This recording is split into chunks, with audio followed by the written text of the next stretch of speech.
Welcome back, everyone, to our continuing coverage of Spartan Ops. We have HaloFanForLife back in the hot seat, and we are here to talk about the next episode in this epic saga. It's episode 7, Invasion. How you doing? I'm doing pretty well.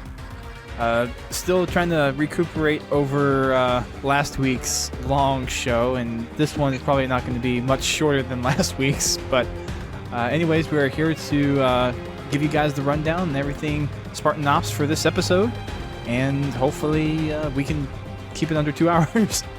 Hopefully. Hopefully. So episode 7 comes back after some events with Dr. Halsey. As we saw last time, we had an interrogation between Lasky, Palmer, and Halsey about the intelligence that she was talking with and everything that was going on with her kind of secret stuff that she was working on.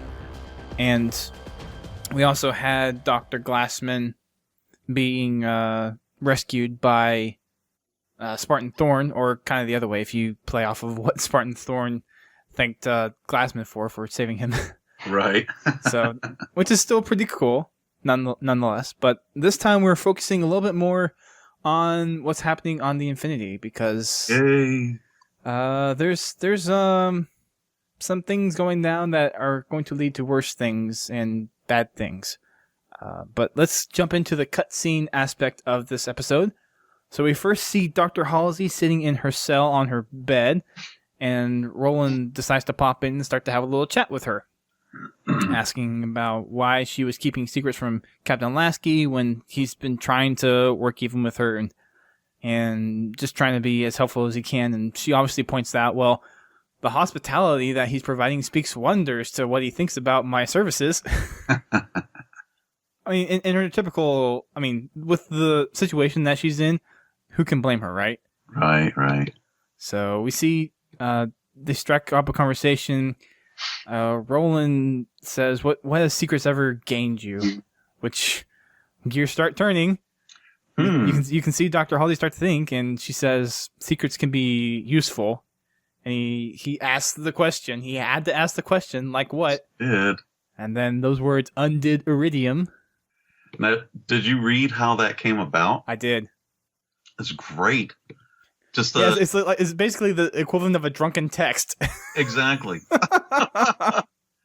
and yet it still fits. Yeah, it fits. It's some kind of phrase that you would now basically never hear.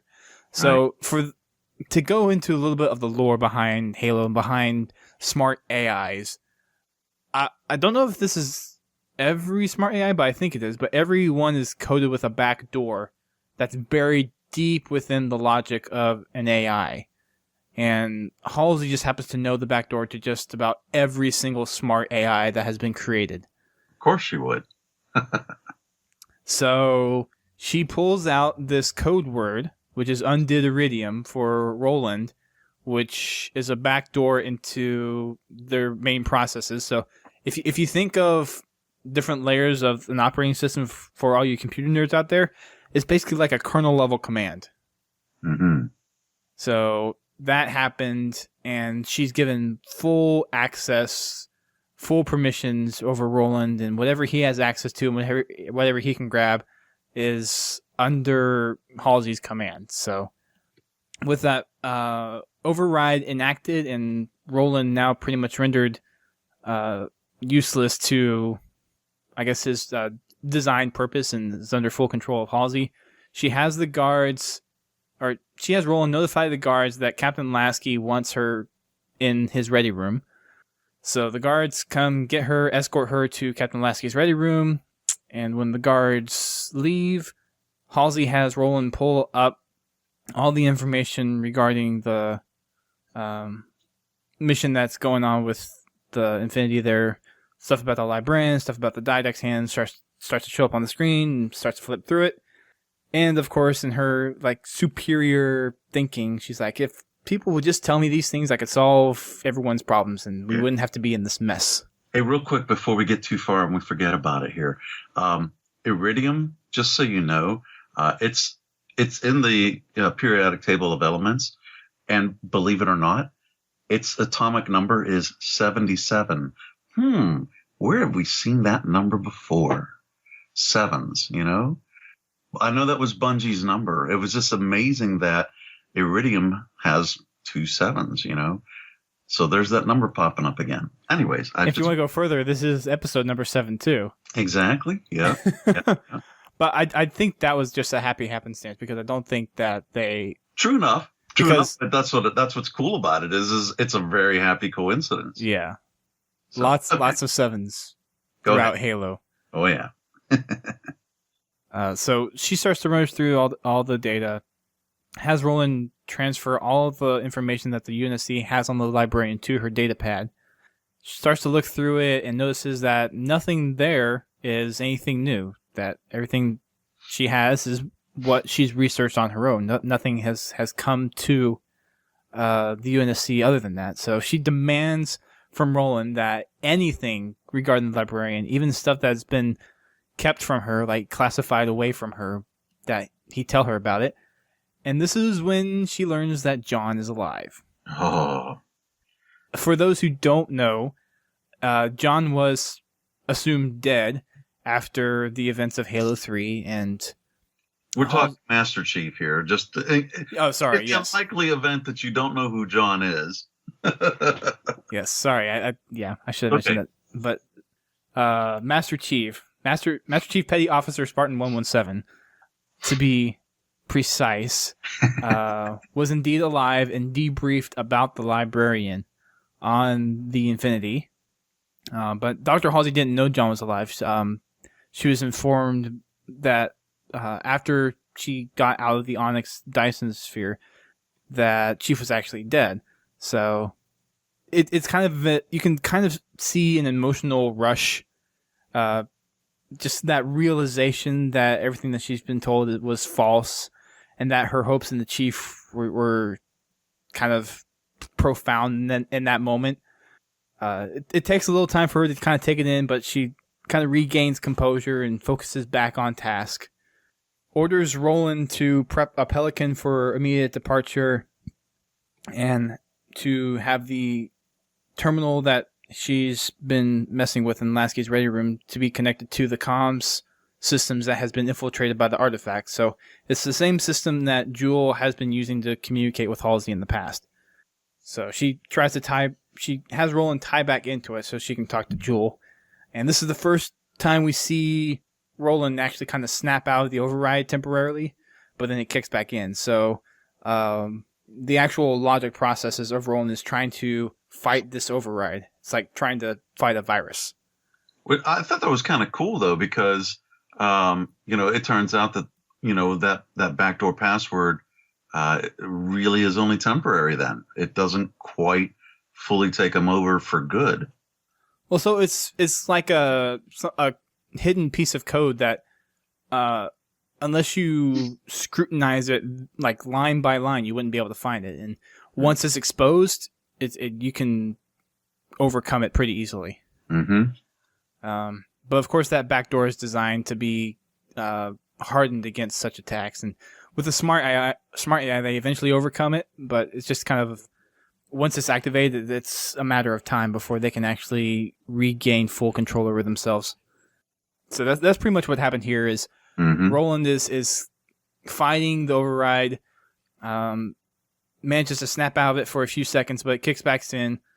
Roland executes the command where the terminal is connected to the communication systems from the artifact, and she starts talking with Jewel, and how she knows that Jewel's the one that has been talking with her and Jewel seems like surprised as ever. It's like, how did you find out that I was the one that was talking to you? She's Halsey, for God's sakes. I know she's probably the smartest human being ever, and there's no messing around with Halsey and especially that she knew that John was alive. She was not ready to joke around at all afterwards. Right. I mean, her evidence that she gave to Jewel, that she knew Jewel was the one talking to her, was only the Didact's hand could have given me a Promethean soul. At that point, Jewel's like, okay, she means business. I mean, he straightens up and he asks straight out, what do you want? And Halsey, of course, replies, what we both want, the librarian, which is a powerful name for both Jewel and Halsey. And then Halsey throws the lines like, did you know the librarians favored humans more? Kind of like that kind of punch in the gut. You're right. That kind of backstab. As she says that, though, the camera pans in such a way where it starts to focus on Roland in the background. And you see these two avatars kind of split off together. And the red avatar is supposed to signify that override piece. And the green one is supposed to signify the actual AI Roland. Mm-hmm. He eventually completely obliterates the override, snaps back to it, terminates the comm link, and alerts the guards who come in, take her under arrest. So her little plan is kind of thwarted at this point. I don't know whatever happened to the Pelican that she requested ready. I guess after getting arrested, and then after the events that are going to happen next, nothing really could have probably gone on afterwards. Right. But she's escorted down bulkheads to meet up with Lasky, who's kind of like really pissed off at this point. I would be too. He says that he's underestimated her long enough, and starts to mention how putting her in cryo should keep her in check, and she just comes up and smacks him. Oh, I love that. I mean, as hard as a frail woman like Dr. Holly can, just this firm smack across the face. And it's like, you knew John was here and alive on this ship. Why did no one tell me? Because to her, Master Chief is like the son that she never had.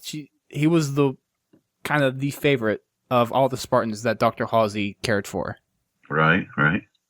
So to know that he was finally alive and that no one told her, even Lasky, who ended up being a close friend of Chief, who probably knew that Dr. Halsey really favored the Chief, it just turned her off, and she was like just emotionally letting go at that point. Mm-hmm.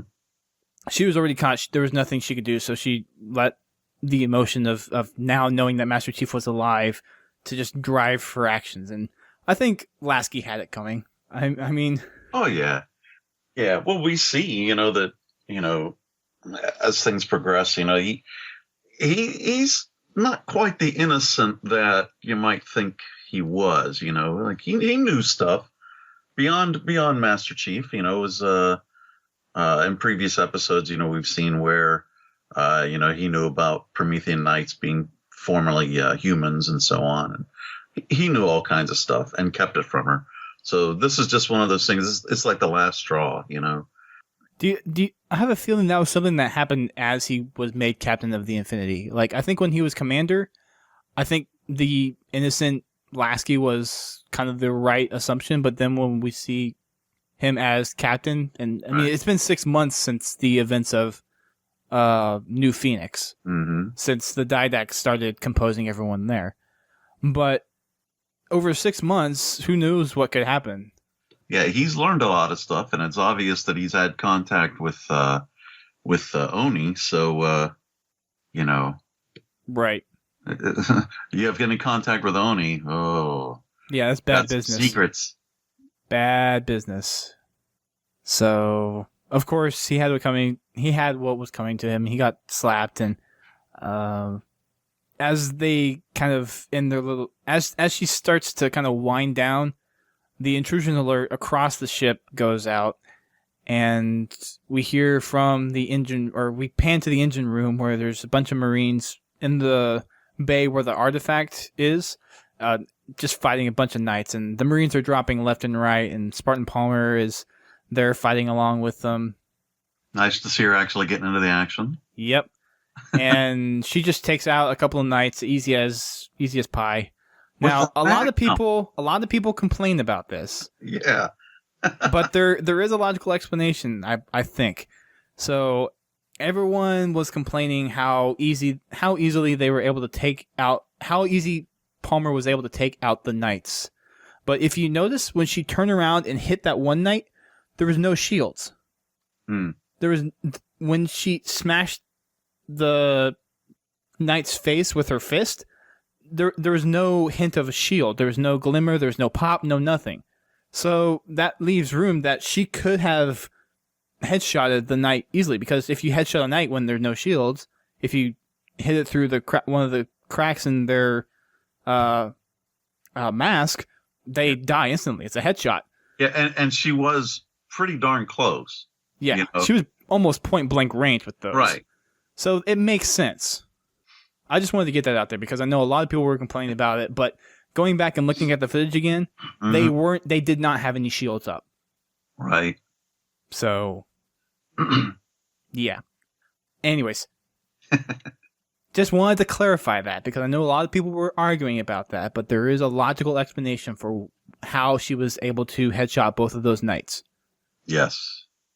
So, Lasky calls her for a sit rep, trying to figure out what's happening, why the intrusion is going off, and she tells him that Prometheans are phasing in via the artifact, and that they're going to try to hold them off, but Prometheans do their things and they just kind of phase through places. It's not like they have to phase through the artifact and the artifact only. So they end up finding Halsey and Lasky, and they start shooting, and a couple of the Marines go down.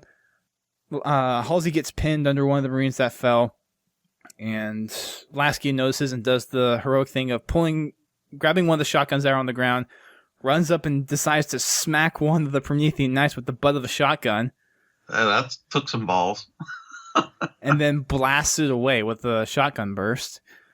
She goes, gets Halsey. They run off down the hallway, and this other Marine's trying to defend him. He gets shot down as well. Once they get around one of the corners, Lasky hits one of the wall panel comms and alerts all hands to battle stations. This is not a drill. Yeah, this is not a drill. The classic all hands battle stations. This is not a drill. I repeat, this is not a drill thing. So after he is done with that call, Halsey's like tugging on her. It's like, Lasky, there's Promethean knights here. So we have the fade to black at the very end where Lasky's just standing there with the shotgun looking at two Promethean knights charging down the hall. And one of them has opened up his face mask to show the skull and makes a roar at them. Yeah. And if you notice, the one in the back was actually had their arm out, almost ready to phase shift. So it was pretty. It's a good, pretty scary little cliffhanger there on the end of that one. Yeah, but we'll see in the next episode just why they're on the ship. A little tease for you guys. There is a reason why they showed up. Mm-hmm. Yeah, you guys are probably gonna scream at yourselves when you find out why they were actually there. Yeah, a bit dastardly, to use an old word. Mm-hmm. And for those that have already played, you already know what's coming. So, right. But you'll get to enjoy it with us next week, hopefully. All right, so let's move to Chapter 1, which is called Backup. This is all fire teams are recalled to UNSC Infinity to repel Covenant invasion. The map is Apex. The objective, fight back to the Infinity. Now, I kind of wonder why they say repel Covenant invasion, because the invasion is Promethean. The Covenant isn't even there yet. And at the end of this chapter, we hear that the Covenant are just now, at the end of the chapter, approaching Infinity. Mm-hmm. The Prometheans have been there for quite some time. Well, maybe they had ships on radar or whatever, and that they could have seen coming, and then all of a sudden the Prometheans just drop in, so it could have started out as a Covenant invasion just to get the crew expecting that and not paying attention to the innards of the Infinity, and the next thing you know, all of a sudden, poof, there's knights popping up everywhere. But the invasion alarm only started when the Prometheans showed up. Mm. Like there was no reports of Covenant. Yeah, that's true. So, I mean, it's just a description. It's nothing really serious to look at either. But it was just one of those things that caught my eye. It's like it doesn't quite sound right, but okay. Right. So just one of those things. This is the only. Just to note, this is the only map that you don't play on Infinity. Everything else, chapters 2 through 5, you're playing on Infinity, which, again, I have to hand it to 343 for just kind of working that environment. And that you definitely see a lot of similar play spaces used over again when you're on Infinity, but they have it laid out in such a way where it actually makes sense to the storyline. Oh, it definitely does. This was just such an exciting chapter or episode for me. Yeah, this one was cool. It was kind of almost harkening back to Cairo Station from Halo 2 in some ways. Yeah, it's also the first time that we're not fighting on Requiem. Mm-hmm. So it was the only time we're not fighting on Requiem, actually. Yeah.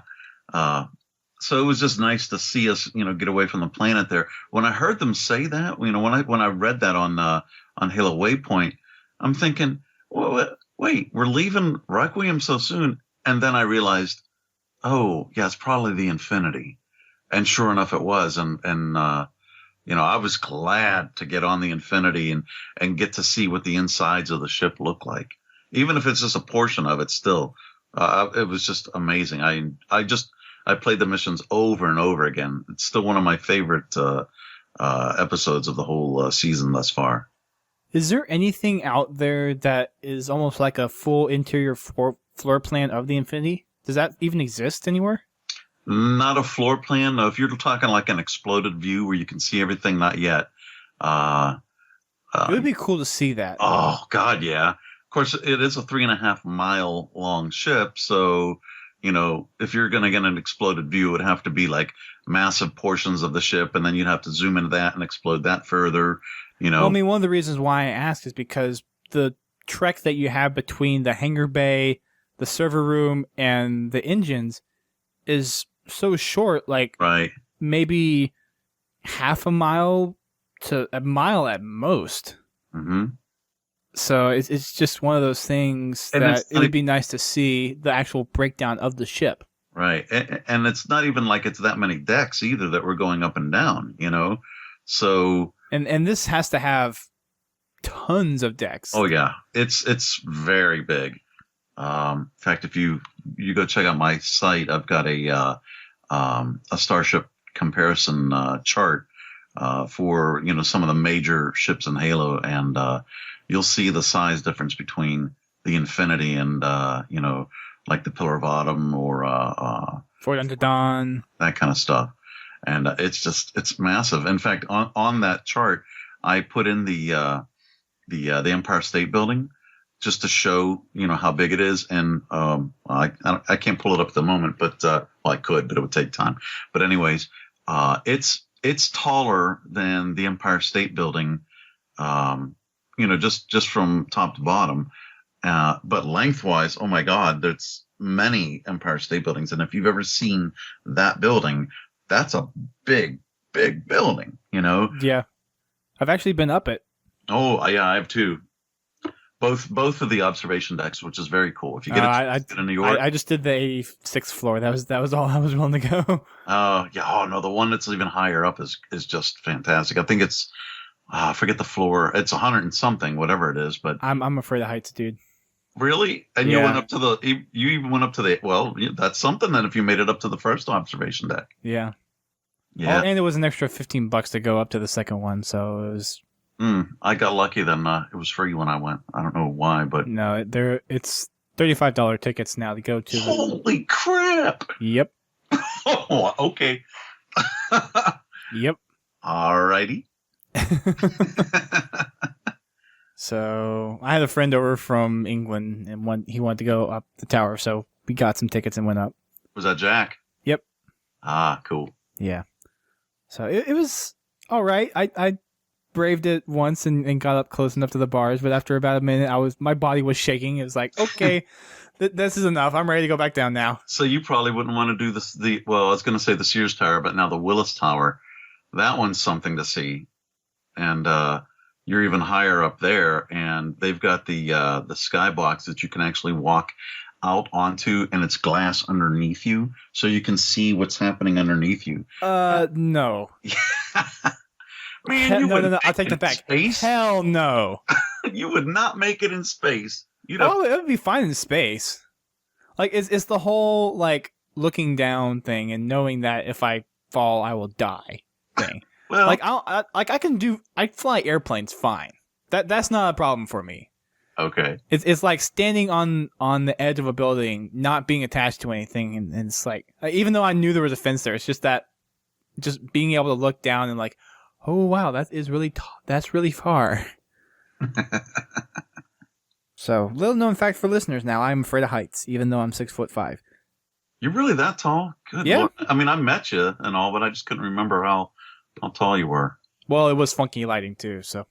It was, wasn't it? Yeah, it was the Yotel. If you're ever in New York, that's one of the funky places to go. That's a very New York hotel, man. That's weird. Anyways, we're off topic. Oh, that was weird. Wow. Yeah. We're thinking about something's weird there. Like-mindedness.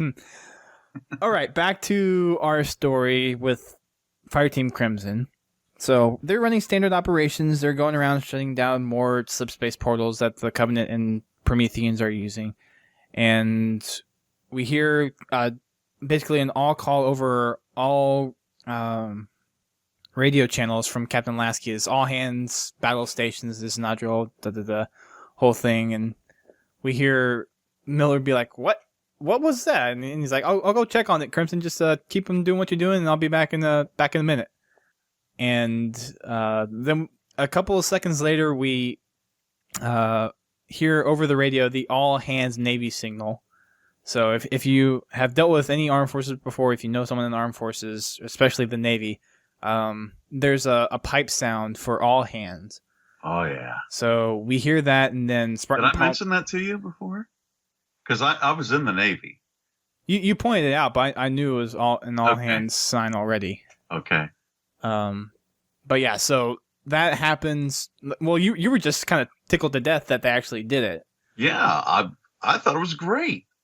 Because that's some. I'm glad to see that 500 years from now, that's still in the Navy somehow. You know, it's just, I don't know. It was very cool to hear. Right. Good tradition. Mm-hmm. So Spartan Palmer gets on the horn and orders all Spartan teams to fall back to infinity, and that it has been boarded.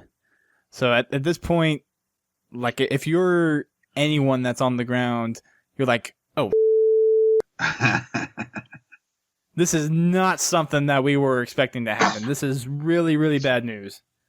So as per Palmer's instructions, Miller has Crimson just drop their operation altogether.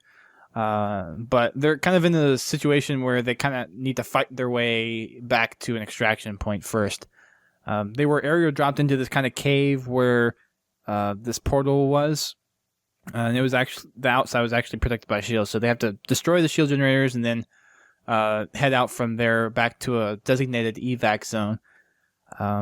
They have to fight their way through Covenant. There's ghosts. There's grunts with fuel rods. There's high-class elites. There's, I think there's a couple Jackal with snipers, but all that kind of stuff. And they make their way back down to this extraction zone. And along the way, Miller has Roland drop whatever ordnance is left. Because he's unable to radio Dalton at the time. So Dalton is usually the person that gets you all your ordnance. If you need vehicles, he's the one that sends it along. If you need weapons, he shoots it down to you. And he's the one that drops all those ordnance drops for you. Mm-hmm. But he's not available, so he has Roland drop whatever that he can. So you get a few weapon drops of grenades. I think there's an armor ability in there, maybe a sniper or some assault rifles, just a bunch of random stuff. So it's enough though. It helps. Yeah, it helps. With all the Covenant weapons that are there too, you can get a good mix and match of just about anything that you need to just keep on pushing down the hill. So after a couple of weapon drops later and making it down, there's I want to say maybe about 2/3 of the way, there's another opening where you get another weapon drop from Roland. And a couple minutes later, Murphy comes by and says, "Hey, I found something that might be useful to you." And he tells you where he's going to drop it off, and lo and behold, he managed to find a mantis. Oh, yeah. And how he got it connected to the Phantom without, like, probably the proper mounting equipment is kind of beknownst to me, but hey, he was able to pick one up, and he was able to drop it off for Crimson to use. I'll take it. Yeah. So, at this point, you're fighting through a bunch of Covenant. You get the Mantis, and there's actually a defensive objective that you have on Murphy to begin with, but then it disappears. I don't think you really have to worry about that first time.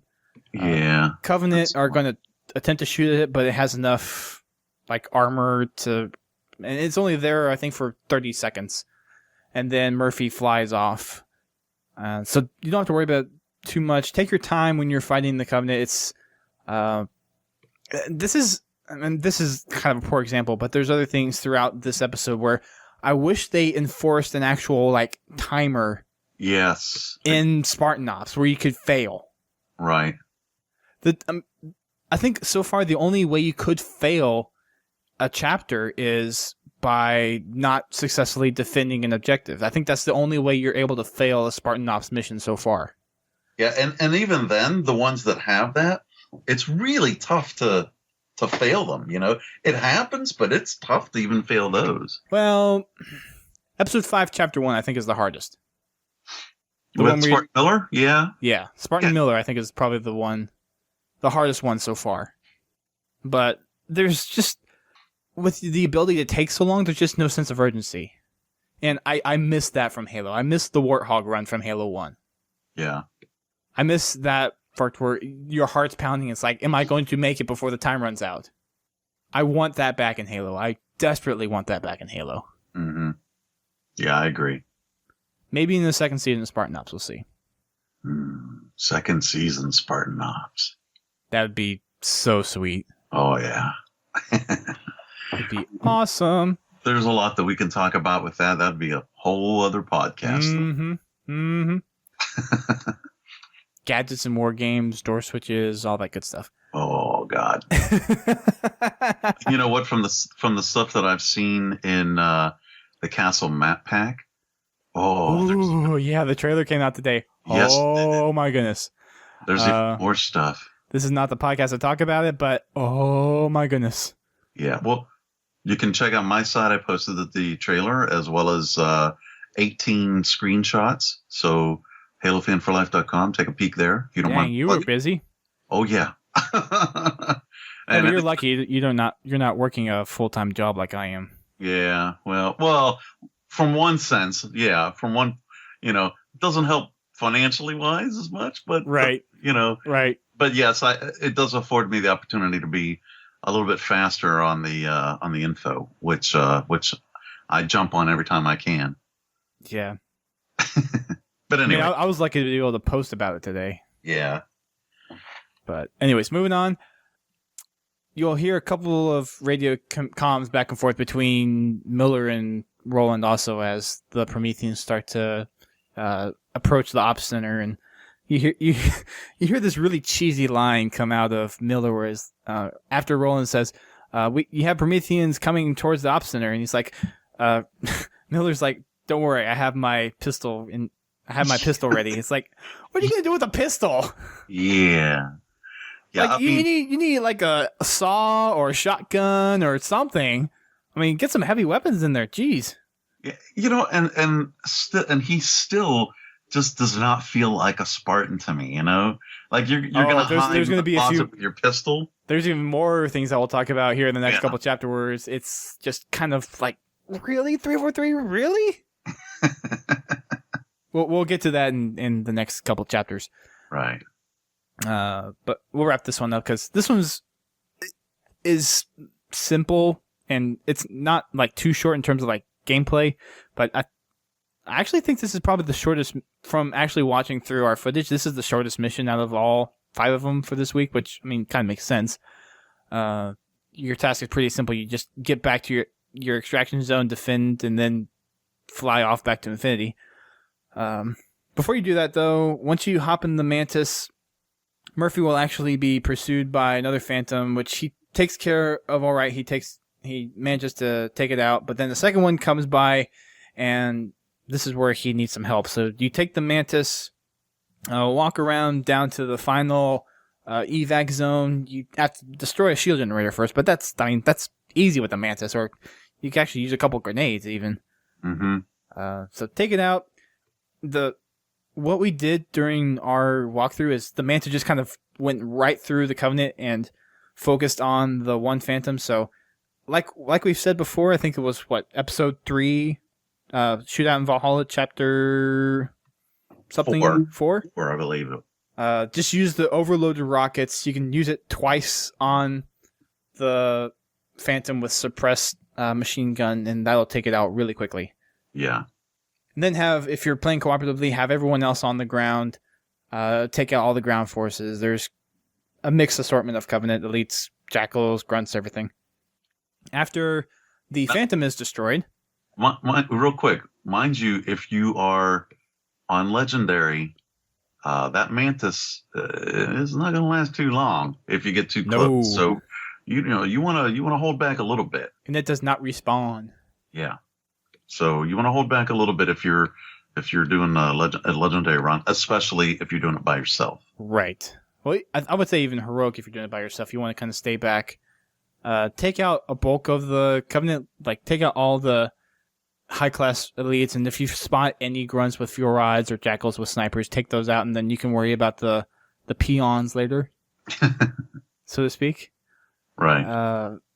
But anyways, after you take out the Phantom, you're pretty much defending the LZ.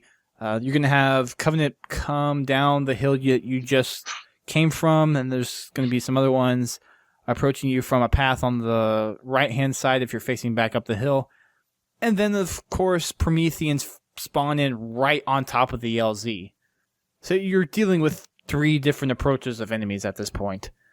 It's a good idea to kind of take the Phantom either down the path where one path of Covenant are coming, or go up the hill a little bit, so you're not constantly being shot by all 3 forces at once.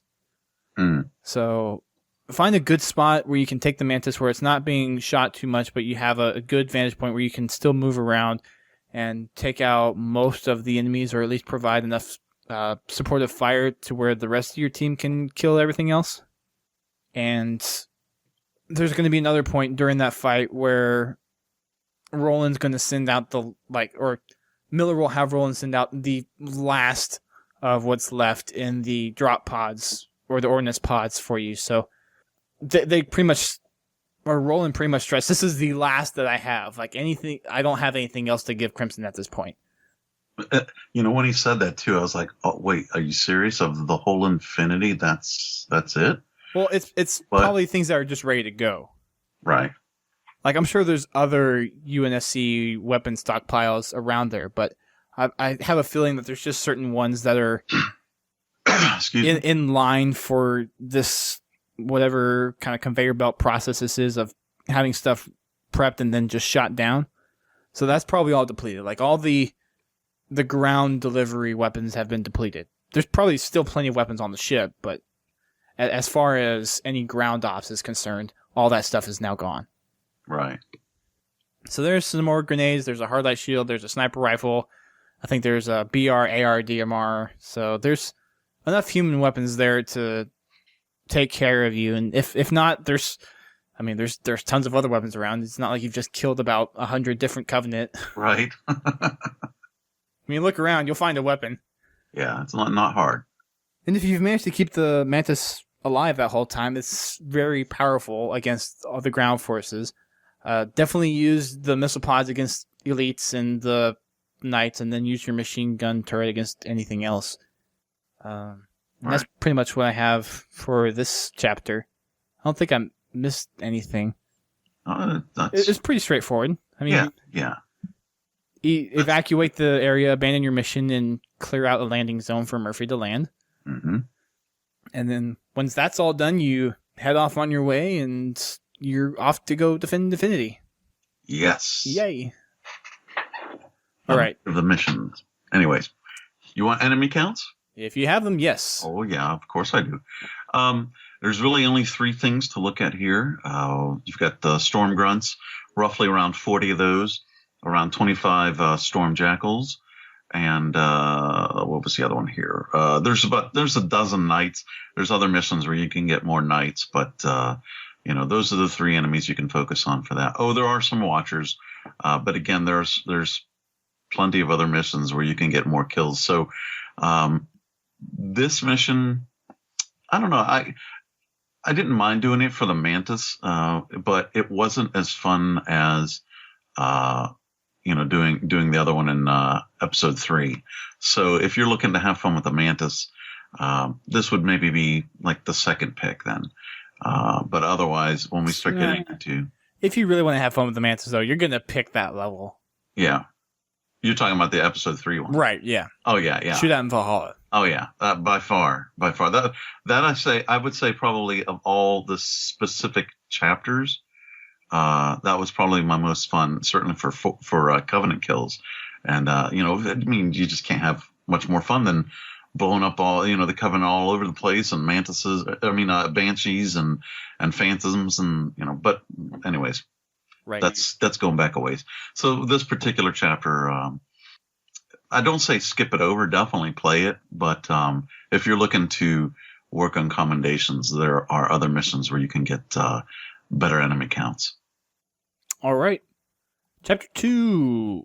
Home field. Home field. We're back on Infinity. Yeah. Yes. Home field advantage, hopefully. Yeah, well, Hopefully. Yeah, hopefully. Infinity Hangar Bay is overrun with Covenant forces. Fireteam Crimson routed to eliminate hostile forces. Map is Infinity. Well, duh. And I'm just going to go ahead and say it out now. The rest of the maps are Infinity on here. Right. There's no reason for me to read those off anymore. Objective, secure the Infinity Hangar Bay. So, at the very first cutscene that we see, Murphy is piloting the Phantom through a bunch of Infinity's defenses. We see Archer missiles being launched and a whole bunch of other craziness. And Miller warns Murphy that their Phantom, your Phantom, Crimson's Phantom, is not going to be able to be picked out in a crowd from the defenses. Murphy thinks that he can manage to fly through all the defenses without being hit, and he does a couple barrel rolls. Do a barrel roll! Sorry, I had to throw that in there. That's all right. Manages to actually get hit from one of the engines, which sends him crashing into one of the hangar bays.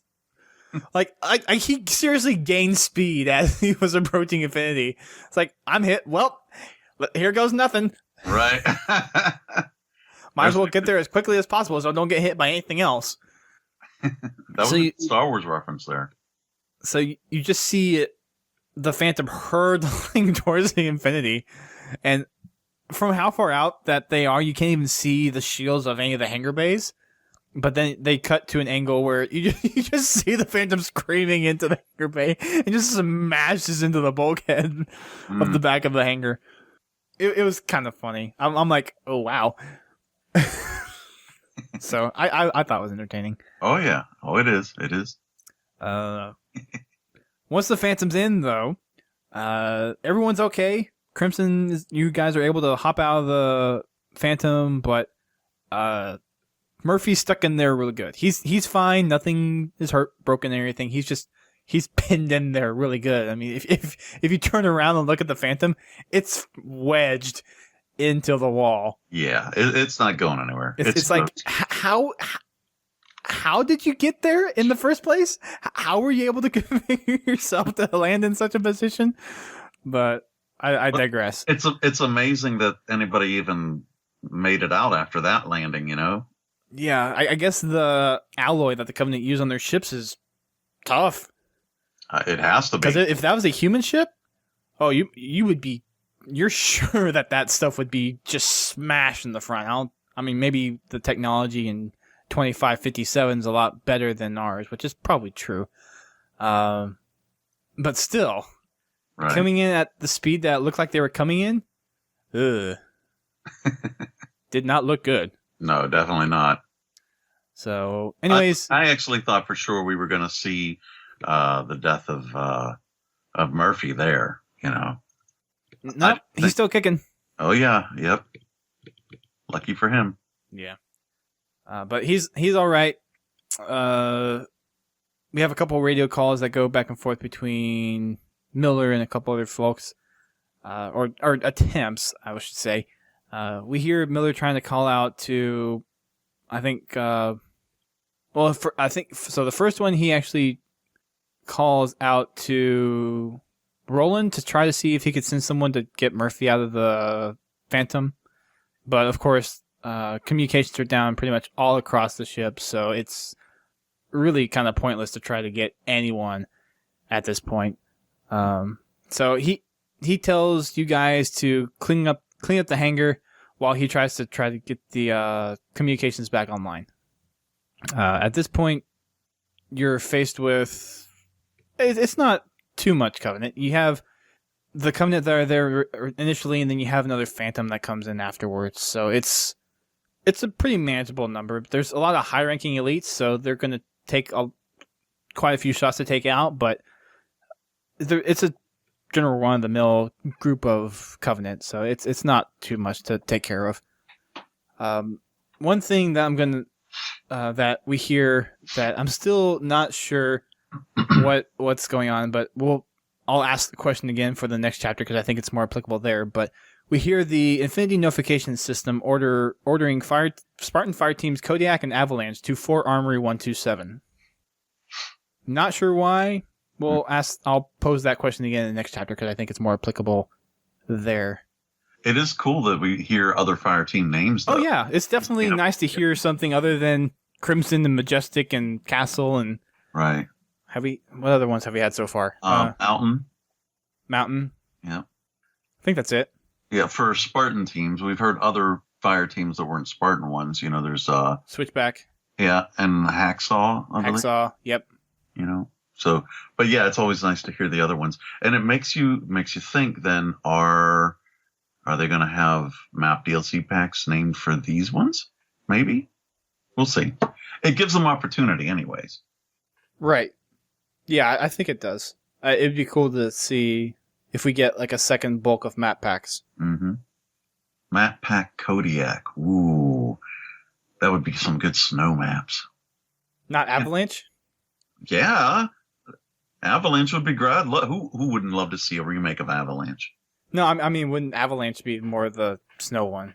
I guess they kind of both would be. Yeah. Well, when I think Kodiak, I think Kodiak Bears in Alaska, and Alaska has snow. That's true. Anyways, after that first... We digress a lot, don't we? We digress a lot. That's kind of the nature of our podcast. After we have the first enemy Phantom come in, Roland starts to search around for the controls, and he manages to find it. Has you guys go activate, or Crimson. I'm kind of throwing back and forth between you guys and Crimson, so pardon my kind of randomness here. We are Crimson. Yes. That is true. But Roland has, or not, sorry, not Roland. Miller has Crimson, or you guys, gosh. It doesn't matter. Go ahead. Hits the doors to the hangar bay, and it looks like they work, but then everything kind of shuts down and they open back up. It looks like they get jammed, but I mean, nothing's there to be jammed on, so it basically breaks down, and Miller at this point is like, doesn't anything on this ship work? I mean, yeah, we get invaded and everything, but that doesn't mean the whole ship has to go haywire, does it? Apparently it does. Apparently it does. So another phantom comes in. But it gives time for Miller to actually get some of the comm systems back up and working. And he manages to contact Palmer, which is, I think, to Palmer, a sigh of relief. It's like, oh, boy, someone's actually doing something right for a change. And of all people, it's Miller. Go figure, right? Mm-hmm. Who would have known that Miller would have done something productive like that? Oh, God, that Miller. Yeah, that Miller. But they're able to establish contact, making sure that the ship hasn't gone totally haywire yet. Miller calls out to Roland to see if he can actually help with getting the doors closed. But with everything that's going on, Roland says, now, I'm a little hesitant on this one because Roland says Dr. Halsey's artifact is causing a lot of crazy things to happen. Now, yeah. I'm assuming he's just talking about the artifact that was brought on board by Crimson in the first place. I don't think there was anything else that Halsey brought on board that could have been causing this. Well, no, wait. What about the Promethean brain? The Promethean soul? No, I don't. It would have been the actual. Yeah, the big artifact. But yeah, maybe he was referencing that. I mean, that's the only thing that would make sense when he uses her name, because the big one was not her artifact. That was brought on by Crimson. It certainly wouldn't be attributed to Halsey. But she was the one that basically took over studying it. So yes, yeah. It's just weird that he called it Halsey's artifact. Yeah, that was the thing that kind of caught me off guard a little bit. It's like the only artifact that I think would be causing problems, because we've seen it cause problems before, is the big one. Right. And the one that's locking some problems. Yeah, the one that's locking them to infinity, the one that's preventing them from. Actually, that's a little premature. Sorry. Yeah. But it's the one that's. I mean, the knights and everything are spawning through this. It's taken 2 people so far, and now it's spawning Prometheans everywhere. Mm-hmm. What else could be causing the problems? Oh, and it messed up the engines back a while ago. And there's more to come, but we'll get to that. Yeah, I already hinted at it. Sorry, spoilers. Yeah.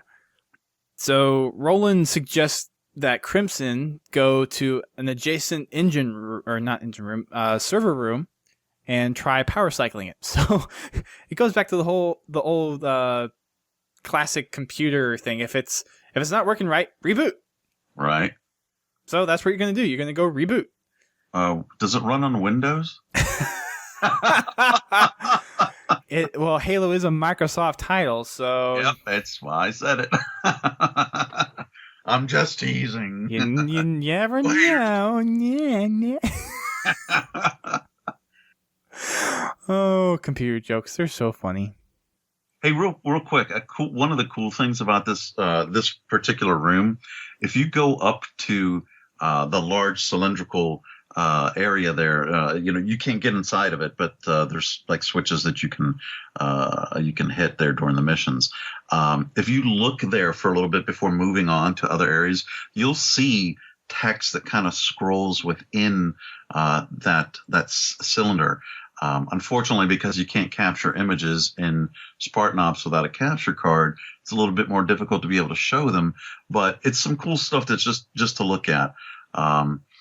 Also, within that particular room, you'll find there are 6 digits sporadically throughout, and there's also 3 letters. And I am positive, though I haven't found out for sure, I'm positive that those are the initials of somebody that works for 343 or is associated with Halo 4, as well as their birth date. It just makes sense because of the dates, because of the 6 digits that are given. It certainly falls in line with month, day, and year. So that's something I want to get to the bottom of, to see, okay, is this somebody's, initial and birth date or what? It certainly would be within the realm of designers to put themselves into a mission like that. Yeah, so take your time, look around that before moving on. Look around that room a little bit and see how many of those you can find, as well as going to the cylinder and looking at the text that scrolls up and down. And it's just one of those cool little side things that if you didn't take the time to see it, you would certainly miss it. Okay, it'll have to be something I check up on next time we're in game or something. Definitely. So from here, you're going to be going up to one of the hallways. Not that's on the kind of the maintenance level where all the control centers are, but there's another one near the left shield door. I'm not really explaining this well, but Sorry. you'll have a notification to go up there. It's the only one that's up. That's the highest platform, and you can actually jetpack up there. But you do. I think you actually have to hit the lift objective before you go up there, and you can proceed. Right. Yeah, that's. I found that funny. It's like, I hit the switch to get to the next area. I'm like, well, but I can jetpack. I can jetpack up. Well, so we had the same thing basically happen in episode 6, chapter 2, All the Secrets, where you could jetpack up to the other levels to get to the other computer terminals, but you still had to go through and activate some of the other switches before you could actually proceed to your next objective, or open doors or whatnot. Right. So, anyways, after you get up to the hallway, you're going to find a couple Marines that are pretty much going to die unless you're playing on easy. You're faced in this kind of like O corridor type hallway where there's Covenant on both sides, and there's quite a few sniper jackals here. I remember getting killed by a few of them distinctively. So be careful as you're sneaking around some of the corners. Use grenades, use heavy weapons. There's actually a weapon cache in the hallway right before the door opens. There's a saw there. There's, I think, a shotgun. I think a couple other weapons, like maybe an AR and a BR, that kind of stuff. And any weapons that you have, you can replenish ammo. There's ammo crates there as well. That's a good thing. I mean, that's a good thing about being on Infinity. If you There's got ammo crates everywhere. Yeah, you're not going to run out of ammo. That's for sure. Yeah. Well, that's a good thing about it. Yep. So as you make your way through the hallways, you'll get to the server room, and when you arrive there, Miller will tell you to clear out the room first, because we're going to have to end up doing to actually reboot the system will actually take some time. So it will be best to have the room clear so you can you can let the system reboot and not have to worry about being overloaded by enemies.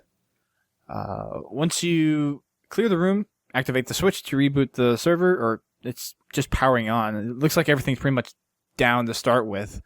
So you're powering up the servers, and it takes about a minute for the servers to reactivate. But of course, hitting switches, someone's going to notice. So Prometheans decide to spawn in. Yay.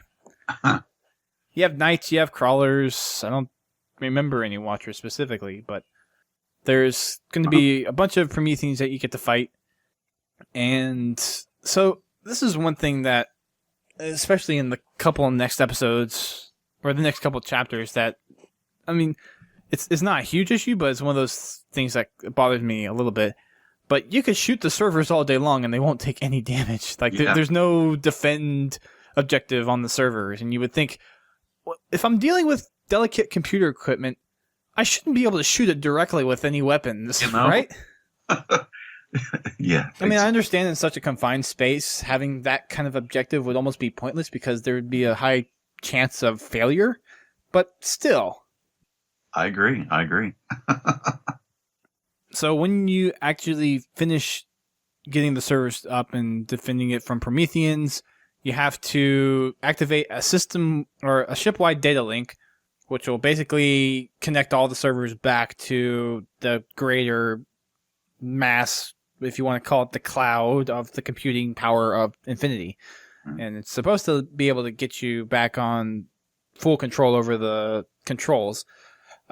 We have another strange little Infinity notification system alert that kind of, I guess, is automatically activated in certain situations, but we hear it say that any crew that has access to Forerunner access in any event of non-standard activity, evacuate the local area and report it immediately to Infinity Ops. So there's some weird like Infinity notification system alerts that go on throughout these next few chapters. Mm-hmm. At that point, just some of them are important to pay attention to, and we'll get to which ones those are. But something like this is, it's there for just kind of it's the immersive effect. Yeah. When the data link is established, Miller contacts Roland. It's like, okay, we got everything back up. Can you close the doors now? And Roland's like, nah. Whenever there's a reboot, you have to do it locally. So, of course, you're heading back to the hangar bay, and what do you know? There's a phantom waiting for you. Of course. And all the enemies are basically staring you in the face as you come out, and it's like, okay, get to take care of those guys. Wait, is this the part where you open the door and there's that one grunt there? I don't know what part you're talking about. No? Like the hallway back to the... I'm getting ahead of myself. I mean, maybe there's a grunt? I don't know. I've only played through the mission once, so I'm not exactly sure. What? Once? Yeah. Oh, you gotta go back. You gotta go back. Anyways, go ahead. I've only played 7, 8, 9, and 10 once. Oh, blasphemy! I've been working on this bloody document. I know. Which is going to be awesome, by the way. I know. It's already 84 pages. There you go. Jeez. I've written a lot. I'm looking at the word count, and it's 25. It's over 25,000. Nice. Anyways, I digress. You make your way back to the hangar. You find the Phantom there with more enemies, and you get this radio call from Roland. It's like, I need Crimson's help now. And Miller's like, well, we haven't quite finished closing the hangar bay doors. How important is this? And Roland's like, the ship could blow up if it's not addressed important. Yeah, that's pretty important. That's pretty important. Yeah, that needs addressed. But Miller still has you close the doors. Just tells you to hurry up, get the doors closed, and we'll take care of whatever Roland's going on about. So as you finish wrapping up, take out the rest of the Covenant, everything is fine and dandy, close the hangar bay doors, and you complete the mission. Yay. Yeah. And then you start to... Miller says, okay, now it's time to go take care of what Roland needs. And then this is segmented, and this ends this chapter for this episode. So numbers, please. Numbers. 7-2. Okay, so there's a decent amount or a good mixture of enemies here. Not really too much that stands out. Storm grunts are about 30. Jackal rangers and snipers are about 30 there, but there are other missions where you can get more of those. The whole thing here is I don't go for enemy counts on this mission. I just go for the fact that it's the Infinity. You're on the Infinity, and it's a new environment that we didn't get to play before. It's off of Requiem. It's a great opportunity to explore at least part of the vessel. So, for replayability, I certainly think it's there. As we get through chapters 3, 4, and 5, there's even more that you can explore. So at least as an initial mission to check out Infinity, I highly suggest playing this one. But again, enemy counts, not so much. Yeah, I think out of the 4 Infinity maps that are played in this episode, this one and the last one are probably the least enemy kills. Right. Chapter 4 is definitely the big one for the kills. Right. But this next chapter is very objective heavy, which I like. It's nice to see more objectives in Spartan Ops. Definitely. And everyone complains about button pushes and everything, but you have to think, how else is it going to be an immersive experience? What other actions can you really perform other than blowing stuff up or hitting a button? Exactly. I don't get what the complaints are. Like, that's what you have to do. I mean, the whole pushing buttons thing as well is, I mean, there's different quote unquote kind of buttons you're pushing. I mean, sometimes you're activating a computer terminal, sometimes you're defusing bombs, sometimes you're opening a door. So there's different kinds of buttons, but right, yeah, and everybody just uses that generic term and then makes it seem like that's all you're doing. You're not. There's so many different things that you're doing. Even if your action with the controller is the same, the action within the game itself isn't. It's definitely different. Right. And it's just a limit. There's a limited amount of things you can do with what you're given, like on the controller pad. Mm-hmm. The only other thing you could do is a QuickTime event.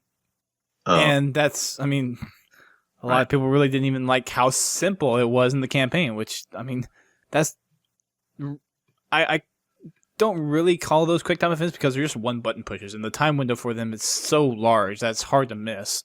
right. I hesitate to even call those QuickTime events, even though that's kind of what they've been classified as. Mm-hmm. But that's really the only other thing you could do. So I could have seen where, for disarming nukes where you needed to, like, once you start deactivating it, you do like something like ABX or something. Like that I would be okay with that. Sure. But other than that, that's still pushing buttons. Right. Yeah, I think people just need to kind of step back and realize what the capabilities of the game are, and like, okay, I'm all right with that. Definitely. Yeah. Agreed. Yeah. I think they're overthinking some of these things. Like, It's not real life. It's a video game. Yeah, I marvel in the simplicity of it. I enjoy it.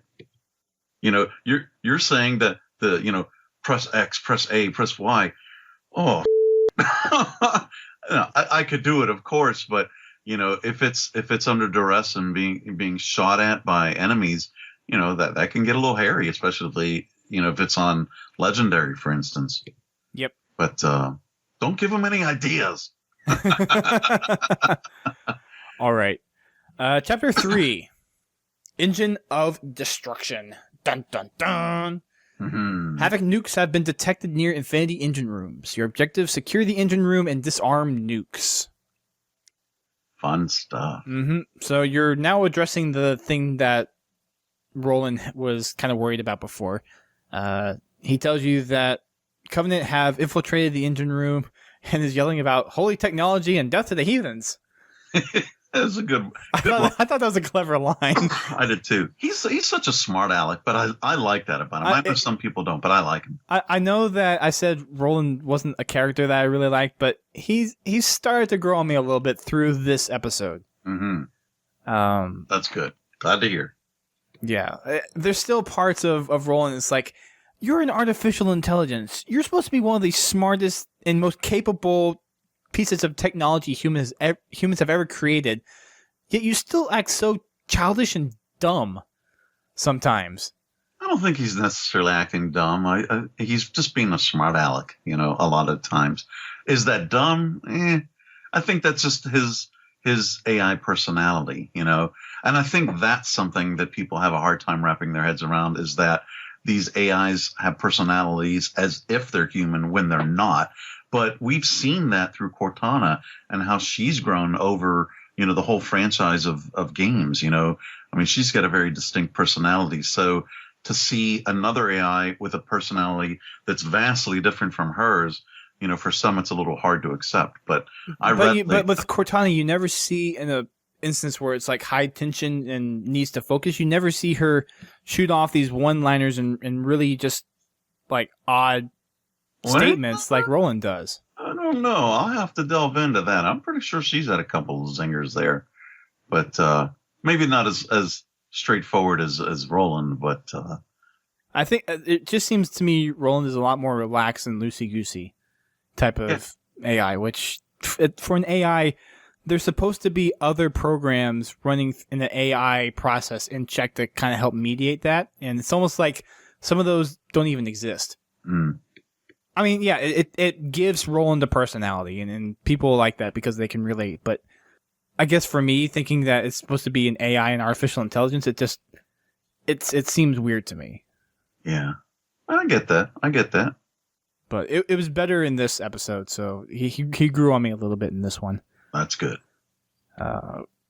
You have Miller saying, okay, yep, it's time to go address what Roland was having issues with. And you, as you enter the hallway to go towards the engine room, you hear another alert over the Infinity notification system that says Spartan fire teams Lancer sent to, or go help fire teams Avalanche and Kodiak in 4 Armory Bay 127. Now, this is the part where the idea is going through my head. What is in Fort Armory 127 that we have 3 Spartan teams being assigned to it? Yeah. What is, and we never find out through the rest of the episode. Like we never, like what's so important in there that we have so many Spartan fire teams working on this one specific thing when the rest of the ship is being attacked. Mm-hmm. Makes you wonder. It's an armory. So unless there's like some special UNSC weapon that we don't even know about playing the game. Aha! There. You might have hit on something. So I don't know. The reason I say that is that Mega Bloks just recently announced and has shown pictures of a couple of new vehicles. Yeah. They are Oni-based vehicles, and they're under the moniker of Reap X, which is a re-engineered technology, essentially. And it could be that that's what those fire teams were going to protect. And, with a Spartan Ops Season 2, we might actually see those vehicles in the series. That wouldn't be an armory, though. Well, they're small. Maybe not in, maybe not in the weapons area, but certainly there could be a vehicle area. They're calling the armory. One thing. Maybe it's not just all guns. Maybe it is these. That tread bike that you see, or the or that hovercraft, or whatever you want to call it, the air speeder or whatever. But who knows? It leaves some mystery in there, and it certainly it does make you think. What's possible. Interesting. I wouldn't have made that connection, but that's. Well, yeah, it is in light and recent events too. Yeah, that just came out. So trying to make that correlation back then, which was a few weeks ago till now, it's easy to miss that. But now that that's been released, at least it's something that we might be able to link to. We'll see. Mm-hmm. So yeah, it's still kind of a mystery of why do we have so many Spartan teams? We have 3 of them now defending this armory. So yeah. On the way to the engine room, Miller hops on the radio and says, or he's complaining about, dang it, the Covenant are back in the server room again. We just had that locked down. So he diverts you guys back to the server room, to lock that down again. And of course, he doesn't want to take you away from what Roland's issue is. So he tells you to make it fast. As they've been rerouted, another alert comes over the notification system and says, fissile material has been detected on this deck. Evacuate to minimum safe distance, and EOD teams, or explosive ordnance disposal teams, have been alerted to the issue. Minimum safe distance? Yeah. With nuclear warheads and whatnot? So it's basically like evacuate and get to minimum, With a 3.5-mile ship, even as armored as it is, you better get your ass off that ship. Yeah. I mean, where else are you going to go, right? Yep. Once you get to the data center, there's an elite standing by one of the servers, and strangely enough, he's arming a warhead. Oh. And all that, it's one of our warheads. So this solves, of course, the whole mystery behind where all those UNSC nukes went in the last episode. So if you remember Chapter 4 from the last episode, where we were on Vortex, or in the case of Spartan Ops Cyclone, right? We saw those nukes in that middle structure, and we had no idea where they were, and not where all the warheads went. So now we know, and we found one of them. Half the battle. I'm sorry, I had to put that in there. Yes, knowing it's half the battle. In this case, it's I think it's very minute. Because we know we're being invaded, and now we know we have nukes, but that's still not helping the case. Right. Miller sees if Roland can hack the warhead to make it not detonate, but to much dismay of, I guess, whoever, there is no remote detonator, so Roland can't do anything about it.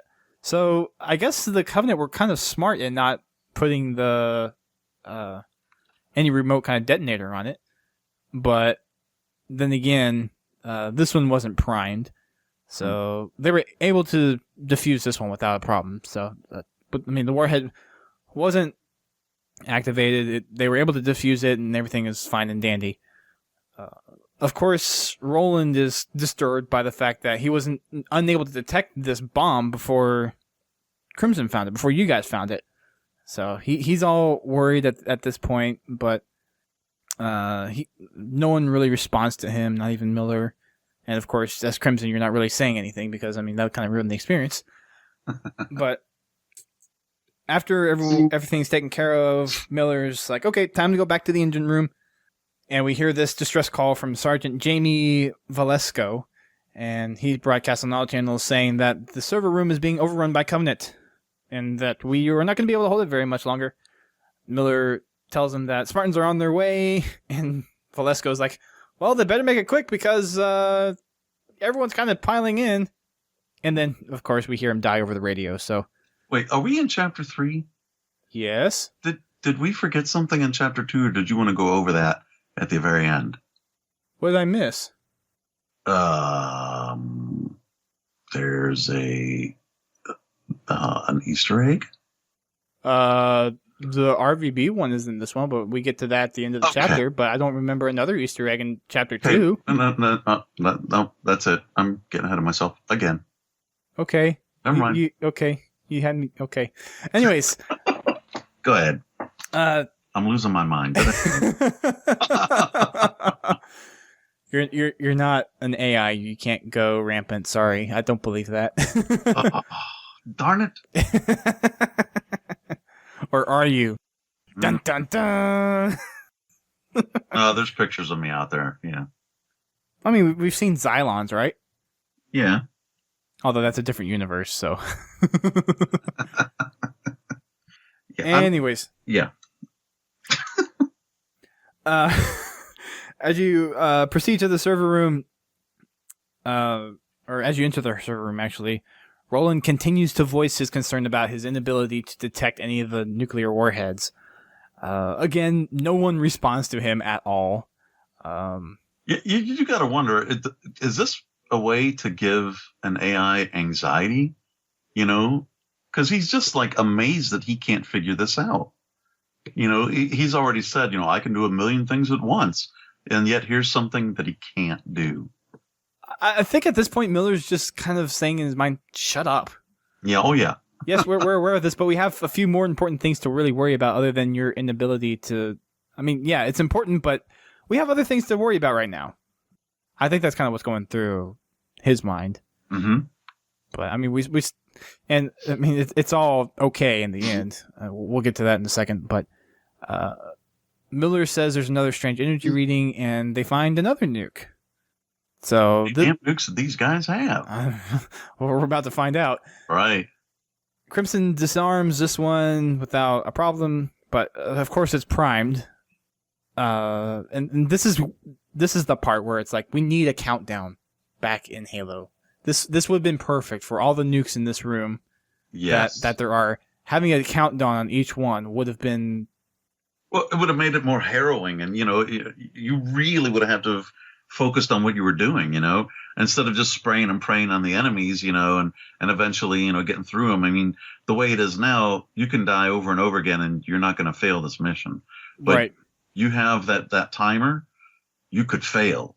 And wouldn't that have been something, you know, if there would have been an alternate cutscene then if you failed to see the Infinity blow up, you know? Mm-hmm. Oh, wow. That would have been something. Yeah. So I really want that back. Yeah. It needs that sense of urgency back. Definitely. It really does. Hopefully they'll get that in season 2. Right. After this first bomb in the engine room is able to be disarmed, Roland is kind of put at ease and finally figures out why he's unable to see the bomb, because all of them have been outfitted with active camouflage. So I thought there were certain ways to kind of detect active camouflage. I mean, he has probably access to the entire spectrum of light and radio waves and everything, and you could still even detect body heat. Yeah, that's what I was going to say. Through active camo.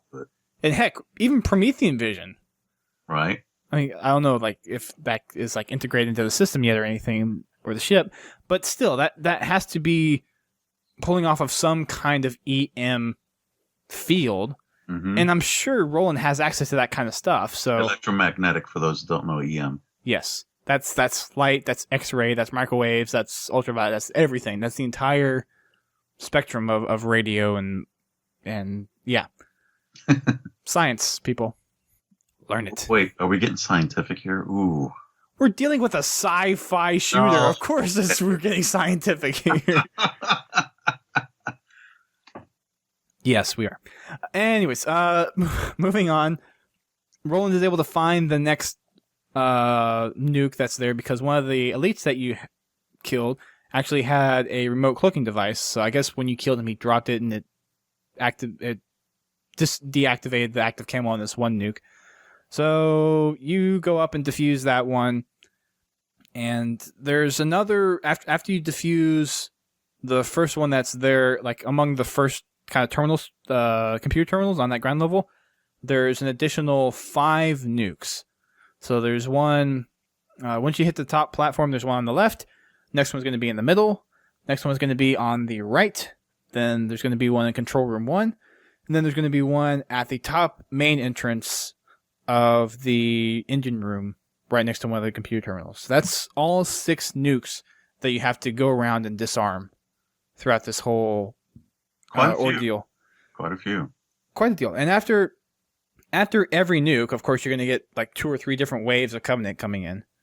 So when you do go through the area and clean everything up, there are upper walkways. I didn't even think there were walkways at first, but as I was watching through the film, you could actually see there's actual other walkways up top where Covenant are going to drop down. So make sure you're kind of keeping your eyes up on top as well as through both of the control rooms on the side and from the ground level.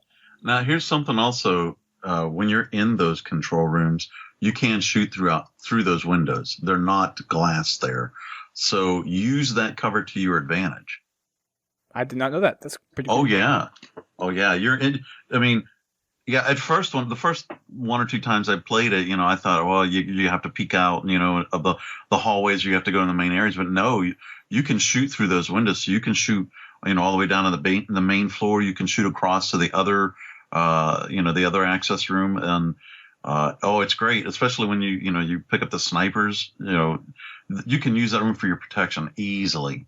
So that's a good way to get through that part of the mission when you get to that point. That's nice to know. Oh, yeah. That's why I'm here. Thank you. That's why there's 2 of us. Right. After you secure the room, Miller asks Roland if anyone else needs Crimson helps, and Roland says, well, the engine rooms do. While it is secure, there's more Covenant on the way, so we're going to need you to just stay there and lock it down. So, for the time being, you're staying put. Mm-hmm. So, this is the Easter egg now. This is the RVB Easter egg.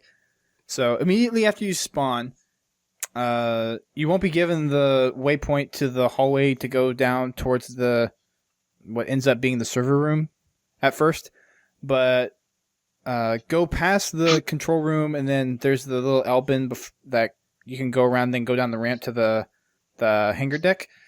Just go past that into the next control room, and behind the far terminal underneath the computer, you will find the box that you need to shoot. Yes. So, once you shoot it, the RVB egg is activated, and instead of hearing the Marine call out from the engine room that's being overrun, you'll hear Simmons come over, and it's like, engine room to Infinity Command, we need people down here to help fix the engines. And the regular scripted line from Miller comes in, it's like, we have Spartans being sent your way. And then Simmons is like, oh, great, more people with guns. I can see how that's going to help fix the engines. I enjoyed that Easter egg. Yeah. And especially since Simmons is the one that knows technology. It's like, oh, great. I'm here trying to fix the engines, and we have more people with guns coming. What's that going to get me? So numbers. Oh, yes. For this one. I guess that would help, wouldn't it? So, Chapter 3, the big one is Jackal Rangers and snipers. This one, I believe, and let me just confirm, go through this again. Yes, this mission, this chapter, is the one that if you're working on getting your Jackal Ranger and sniper kills for commendations, this has the most, and that's at 60. So by far, this mission will net you the most for that. Otherwise, everything else is pretty low in numbers. It's not really worth noting. So, if you've got a weekly challenge from Waypoint, to kill jackals, if it's just generic term for jackals, not the ones with the shields, you can certainly use this one to your advantage for that. Alrighty. All right, moving on to Chapter 4. We have the Guns of Infinity. Covenant forces en route to retake Infinity's engine room. Spartans are to defend against further incursion. I've noticed with some of these descriptions that 343 really needs to work on their grammar. Yeah. So some of the descriptions don't really make much sense. I'm sorry, they make sense. It's just they don't sound right. And I'm kind of a stickler for grammar, so it's not a big it's not a big difference, but still. Your objective is to retake the Infinity's defense systems. So as you were previously in the engine room, you were defusing all the nukes. You got that done. So Roland has informed you guys that Covenant are swarming in, taking your position, and you're been told by Miller to go. There's doors that you can go close down, some bulkheads that you can close down that would prevent further Covenant invasion. So you have, let's see, I believe the first one that you have to address is the first control room. Is that right? The one on the left? Hold on. So if you're at the engines, you're facing towards the main entrance. The first one is on the left-hand side, right? I believe so, yes. So it's yeah, I can't exactly remember. This is so for those of you who don't know, I usually write up my Spartan Ups document before we record, but these last two chapters I haven't actually finished yet. So it's a lot of writing. Yeah, it's yeah. Cut up some slack. Please. Actually, is it actually the main entrance first? Yeah, actually it is, because I remember there's sniper rifles that then right. Yeah, there's sniper rifles that spawn up top where you initially spawn. There's sniper rifles, there's ammo crates there, and I remember you're firing down on this area. And there's a lot of enemies that pour out of there. Yeah, I believe this one has the most enemies out of every single chapter in this episode. You can confirm that for me, I guess. Certainly of this episode, for sure. And one of the highest counts of all of them, I think. Let me look through quickly. The only other one that is close is Spartan Miller, episode 5-1. That one's got about the same, maybe a couple more. Oh, I was just talking about this episode. I wasn't. Yeah, this episode by far, by about 40 enemies. This has more enemies. Yeah. I've actually pulled up the video of our gameplay, and yeah, the first one is actually the main entrance that you originally came into the engine room from. So that is the first one that you have to lock down. So by each door that you have to, or each bulkhead you have to secure, there's a switch. So after taking out all the enemies, or you don't even have to take all of them out first, you just need to go to each one and close the bulkheads. Now, if you kill all the enemies, the game is grateful enough to you that you will not have to face more enemies. It's not something that they just keep coming and coming and coming until you close the door. Which, I don't know. I guess looking at it in retrospect, that makes more sense, because you don't want someone to be just standing there the whole time while more enemies flood in. But at the same time, I would think Covenant just keep coming in until you actually close the door. Yeah. I would make kind of that challenge, and especially if you're doing co-op, maybe you could do something where that determines how many enemies come in, because you can die over and over and over again, right? So it's not like right.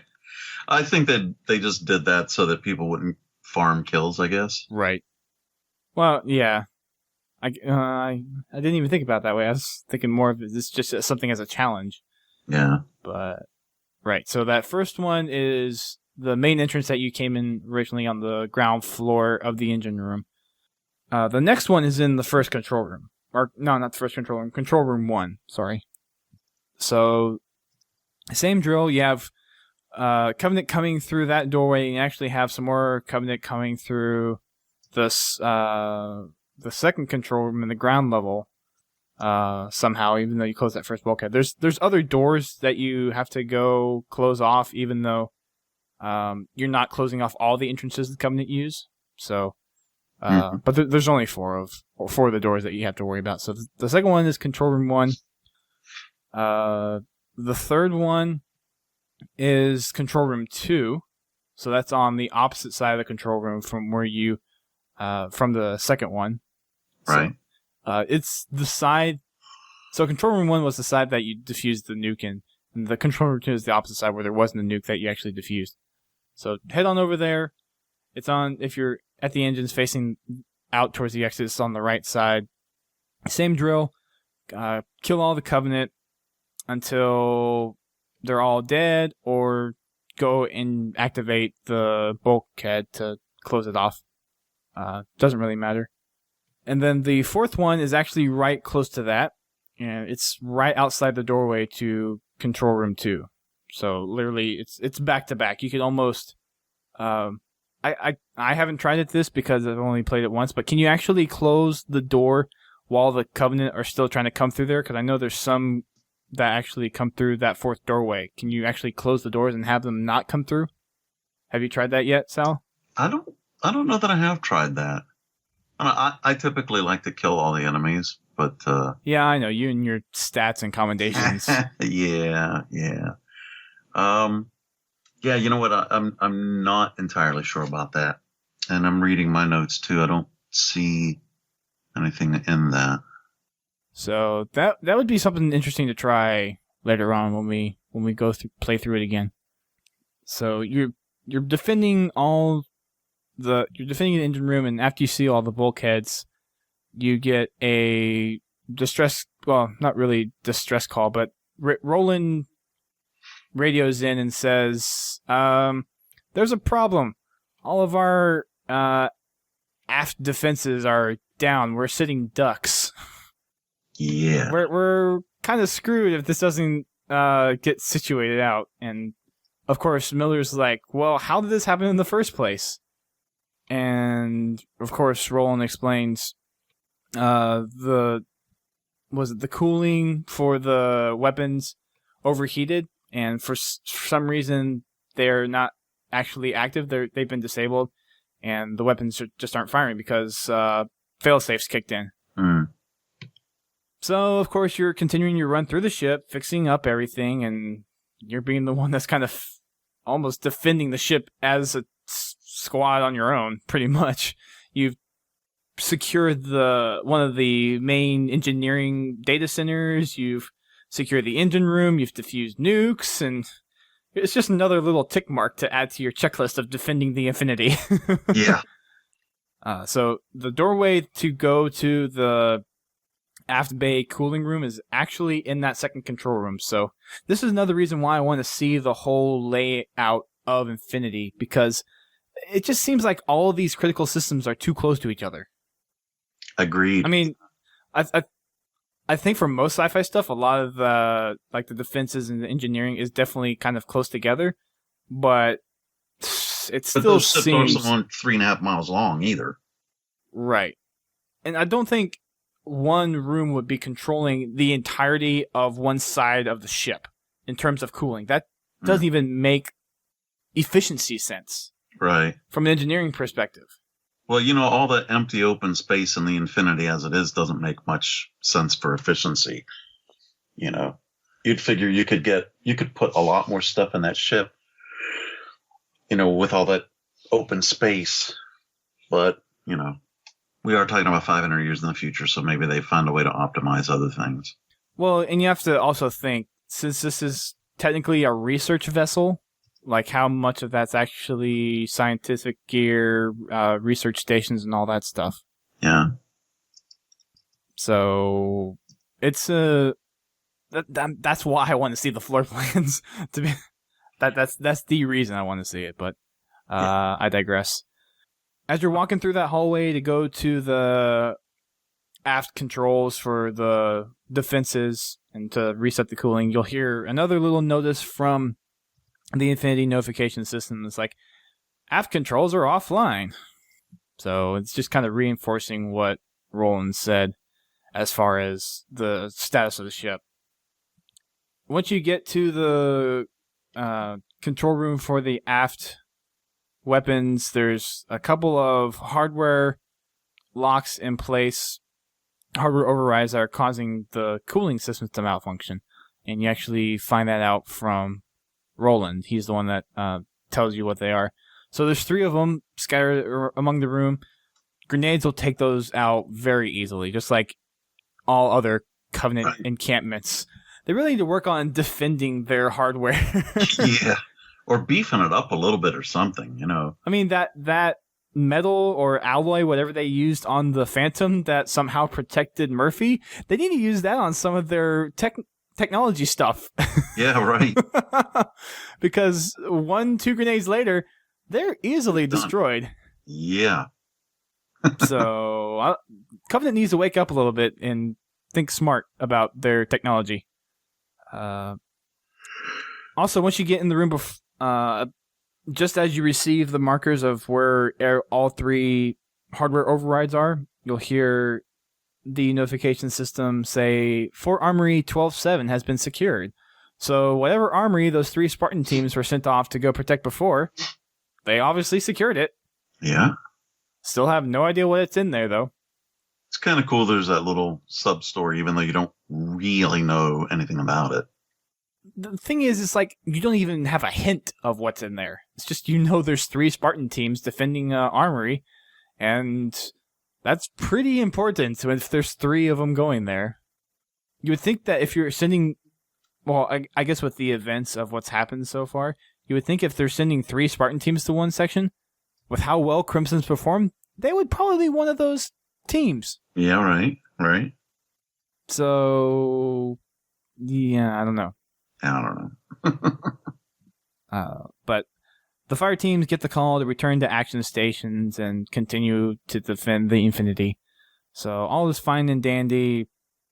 You're almost on your way done to finishing the chapter. You just need to take out the hardware overrides and hit a couple more switches. So button pushing? No, I'm joking. Yeah, it goes back to that whole argument, but what you gonna do, huh? Right. I don't mind it. Like I say, I don't mind it at all. I don't either. It's just one of those things where after a while you're just used to it. Right. Whenever you do take out all the hardware overrides, though, Miller notices that the guns still aren't firing, and Roland's like, "Well, yeah, because the systems need to be rebooted." And again. So Windows. I'm joking. We rebooted the engineering server room, and now we're rebooting the turrets or the aft defenses. Roland said, so I like the line that Roland puts in here. He says, trying to figure out why, but you humans are awful at writing technical manuals. Yeah. I thought that was funny. Definitely. That was, yeah, for some reason Roland just grew on me in this episode. So I know you're happy to hear that. Yeah. Now, as long as it wasn't like growing on you like a fungus, yeah. Yeah, no, I don't know. Like I said, I get a kick out of him. I'd like to actually meet the real actor and be able to hear his voice like coming out of him, you know. But I have to see if Jess can work something up for that. That'd be cool. That would definitely be cool. Yeah. As Roland's trying to figure out what's going on with the aft guns, you are visited by some Prometheans, so you're kind of defending yourself again a little bit more, a little bit longer. You'll hear another notification from Infinity's system saying that all fissile materials have been addressed and Translight crews can return to their stations. So it's official. You've disarmed all the bombs, or everyone else has disarmed all the bombs that I guess you were planted somewhere else that you didn't run into. Mhm. And that's all fine and dandy.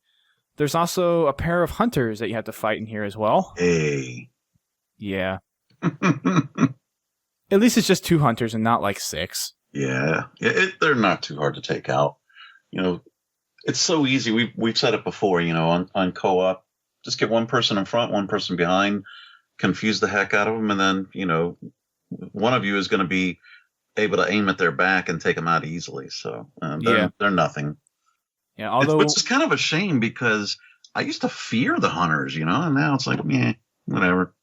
well, ever since Halo 1, you could shoot the hunters in the back once with a pistol and they die. I will note that since I'm watching the video now, that there is a rack of fuel rod guns at the very back of the room.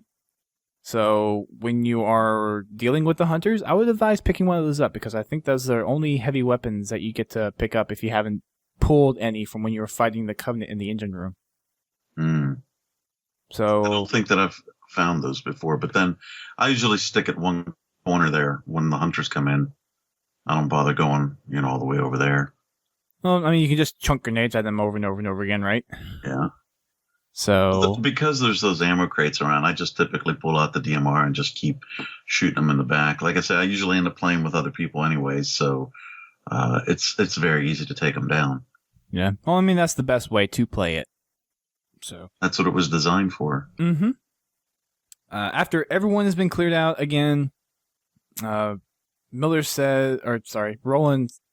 shows Crimson where to reactivate the aft controls. And, of course, Miller has a smart comment and says, and these will bring the guns back online. And I like Roland's response again. Yes, why would I tell Crimson to press buttons that don't do anything? So, of course, after hitting the switch, the guns are working, and you've saved a day once again. Yay! And be sure that, when you do that, and you're in that room, look out the window, because you see the Covenant ships getting destroyed. So explosions! If you're playing co-op, if you've done the mission and you've seen it, then go hit, before you go hit the switch, tell everybody, go check out outside the windows. Otherwise, go check for yourself, let somebody else hit the button that time. It's cool little explosions to see all over the place. Explosions! I still think the one from the campaign was... Which one? What are you talking? The very first one. On the Dawn. When you activated the missile and it went flying off. Although, I take that back. That explosion was cheesy. Actually, I like this one better. I take that back. Okay. Well, because whenever the missile hit that one cruiser, just the way it blew up was non-realistic. Yeah, agreed. Just like big chunks falling out. Yeah, yeah. Anywho, you got numbers? I do indeed. Hang on one second. All right, so chapter 4, 67 storm grunts. Boy, there's been a ton of Covenant here in this last part here. Let's see, 25 Imperial grunts, about 30 storm jackals, a couple dozen of the, where are we at here? Jackal Rangers, and then everything else from there on kind of dwindles down. Not too bad if you're going for grunts. No ultra grunts, but that's okay. There's other missions coming up where you can get those. This one for me, I don't know. I just enjoy playing this one because you get to see yet more of the Infinity environments, and I tend to play episode 7, 2 through 5 over and over, and I play them in order over and over again because to me that's almost like a mini campaign. It kind of reminds me of not the aesthetics, but just the way you play it. It reminds me of the aesthetics of playing in the Pillar of Autumn in CE. The only thing against that, though, that I would think it's a perfect campaign experience. It's just that it has to be split up into chapters, and right. I find that is for something like this, yeah, I understand that Spartan Ops, they have to do it that way, but it kind of takes it out of the experience whenever you have to pause to continue through the same thing. Like for everything else in Spartan Ops where you're going from map to map, it makes sense. Right. But for this where you're traveling through Infinity, and then on the last episode, and we'll get to that in a few weeks, but the last episode, it would be a lot more engaging experience if you were actually able to play those straight through without any interruption. Right. Yeah. I agree with you there. So I know it's not like feasible for how the Spartan Ops experience is designed, but it would be so cool to just play that straight through. I agree. So, end rant. Last chapter? Yeah, last chapter. And we're almost at the 2-hour mark. Mm-hmm. Yeah, so sorry guys. We're honestly trying to get through these as much as possible, but there's just so much stuff to talk about, especially in this second half of Spartan Ops Season 1. Yes. So, you are fighting some more Prometheans in the aft defense bay, the aft weapon bay. Once you take care of all those, you will proceed to clear the halls between you and the hangar bay. So you're basically kind of cleaning up anything that was in your path before you, or during your trek throughout Infinity. Once you leave the room, you actually hear another notification from the Infinity system that says, Spartan Fireteam Lancer, report to Translite Deck 19-7 to reinforce Fireteam Crimson. So you're supposed to be getting some reinforcements, although, did they ever come? I don't recall ever seeing them, to be honest. Yeah, I don't remember seeing them either, so I'm kind of a little confused by that. If they were supposed to come reinforce you, then... Is that just maybe false hope on the part of 343 to make you think you're going to get backup? Maybe? I don't know. I don't know. I don't really know what the intention was there. Yeah, it would have been nice to see another Spartan team that was fighting alongside us, but... Yeah. Oh, well. Yeah, that's something I kind of miss, is that we didn't get a ton of, Spartan teams fighting alongside us, here. We didn't even get many Marines. Yeah, right. Like, where is everybody on the ship? I would think with how big the ship is, there would be enough personnel to manage the whole thing. But it's almost like no one's there. It's like the skeleton crew is the only one that's left. Mm-hmm. Well, there's fighting going down on the planet, but you would still think that there would be a large enough contingent on the ship to be there in case there was an invasion of the ship. So, I mean, yeah, you run into the occasional Marine here or there, but it's not what I expected. I thought there would be more. Yeah, so did I. Something to note when you go into the hall, there is an invisible elite that comes out from the door that's straight in front of you. Most of the time you'll catch them, but if you're looking down the hallway and looking at your radar, anticipating the other enemies coming down, you may miss it. So just make sure you wait till the door opens. And try not to be scoped in, because otherwise you'll get cut. Well, I mean, if you're using the DMR or the BR, I think using your scope is okay. I mean, you shouldn't have to use it, but I guess it shouldn't matter too much. But just take note of that invisible elite as he comes out. The next hallway, you're going to take the left because it's the only way you can really go. There's just going to be massive waves of Covenant coming. There's elites, there's grunts, a few jackals, not minis, but just take your time as you're going through. They're going to be kind of slowly reinforced, so just stand back if you have a scoped weapon, use your DMR, use your BR. If you have any plasmas, or if you have someone with a needler or plasma pistol, use that on the shields for the elites, and that'll make life a little bit easier for you as you move through this hallway. Mm-hmm. So certainly on Legendary. Yeah. Noob combo. I mean, it is called the noob combo, but it's probably one of the better combos. Definitely. If you decide to try this for Legendary solo, you definitely cannot go wrong with the noob combo. You use that a lot and over again. I'll even if you're playing co-op, if you have 4 people, I would even say like the storm rifle. Even though it's not like a big popular weapon, it's still a decent weapon to take shields out pretty quickly. So, I really don't use that weapon much. Yeah, that's probably one of the last weapons I think of using. I'll have to try that just to see. So every little bit helps in terms of plasma stuff. If you have one guy that can just use that to take out the elite shields, that would be just really helpful. Right. So just a thought. Yeah, and with there not being any scoring in Spartan Ops, it really becomes more of a team thing anyway. So, have one person take down shields, another person get kills, maybe switch off. Right. So, yeah, it's all about teamwork there. Yep.